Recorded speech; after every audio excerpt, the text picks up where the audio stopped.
और मेरे so called देशभक्तों, हम सब लोग अपने आप को बहुत बड़ा देशभक्त कहते हैं ना, पर जरा एक बात बताएंगे, क्यों हमारी देशभक्ति केवल 15 अगस्त और 26 जनवरी को ही उफान मारती है? देशभक्ति का मतलब हमारे लिए क्या है? 2-4 गाने सुन लेना, तिरंगे का टी शर्ट पहन लेना और झंडा फहरा देना? वाह दोस्तों वाह, क्या देशभक्ति है हमारी, मानना पड़ेगा।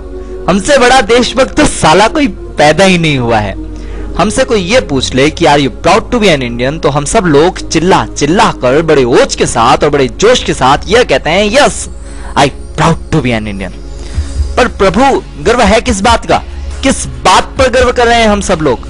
इस देश की बढ़ती जनसंख्या पर, या फिर दिनों दिन पांव फसारते हुए जातिवाद पर, या फिर इस देश के बढ़ते भ्रष्टाचार पर, जहां बिना पैसे दिए कोई काम नहीं होता? बच्चा पैदा हो तो घूस दो, बंदा मरे तो घूस दो, बस घूस दो घूस। या फिर हमें इस बात पर गर्व है कि संसद में हमारे नेता जूते और चप्पल मारते हैं और इसे पूरी दुनिया में लाइव देखा जाता है?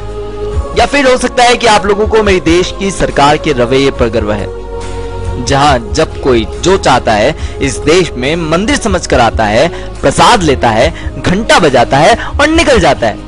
मगर मेरे श्रीमान मंत्री महोदय यह फरमाते हैं कि हमें इस घटना पर बहुत खेद है और अब भारत और नहीं सहेगा, अब हम चुप नहीं बैठेंगे, अब भारत और नहीं सहने वाला। अरे कोई उनसे ये तो पूछे कि देवता तुमने आज तक किया क्या है? क्या हम इन बातों पर गर्व कर रहे हैं, या हम उन हालातों पर गर्व कर रहे हैं जहां कुछ परिवार को तो 2 वक्त की रोटी भी नसीब नहीं होती, तो इस देश में कुछ परिवार जानवर से भी बदतर जिंदगी गुजार रहे हैं। ये है मेरे देश के हालात, और अगर हम इन हालातों पर गर्व कर रहे हैं तो हमें खुद पर शर्म आनी चाहिए। अब सवाल यह नहीं कि इस देश ने हमारे लिए क्या किया है, क्योंकि अब सवाल तो यह उठता है कि हमने इस देश के लिए क्या किया है। दोस्तों, इस वीडियो को केवल देखो मत, सोचो, समझो और कुछ करने के लिए आगे बढ़ो। And if you like this video, then please promote it.